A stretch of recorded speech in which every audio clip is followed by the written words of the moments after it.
সারা বছর বাঙালিরা এই পৌষ পার্বণ দিনে পিঠে খাওয়ার জন্য অপেক্ষা করে। তো চলো বন্ধুরা, ভিডিওটা শুরু করা যাক। আজকে আমাদের বাড়িতে পিঠে হয়েছে। প্রথমে আমাদের রাধা মাধবকে দেওয়া হয়, তারপরে সেই পিঠে আমরা খাই। তো রাধা মাধবের জন্যে পাটিসাপটা করা হয়েছে, আর আমাদের জন্যে সরু চুকলি করা হয়েছে, আর এটা গুড় দিয়ে খাওয়া হবে। তো ঠাকুরের প্রসাদ করা হয়ে গিয়ে মা এবারে আমাদের জন্য পিঠে করছে, আর মা বাবা দুজনেই কিন্তু পিঠে করছে। আমাদের কিন্তু বেশি পিঠে আমার মা করতে পারে না, কিন্তু যতটা পারে, আমরা যতটা যেটা পছন্দ করি, মা কিন্তু সেটাই কিন্তু করার চেষ্টা করে।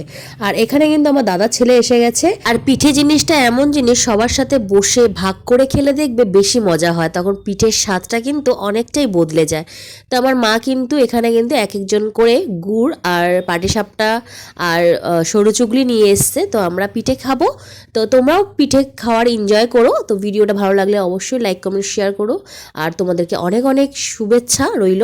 তো চলো, ভিডিওটা এইটুকুনি। আর আমার কিন্তু ভীষণ ভীষণ ভীষণ ঠান্ডা লেগেছে, কারণ এই ওয়েদারটা আমার সাথে শ্যুট করছে না, কারণ আমরা যেখানে থাকতাম আর এই জায়গাটা আলাদা টোটালি। তো টাটা, দেখা হচ্ছে অন্য একটা ভিডিওতে।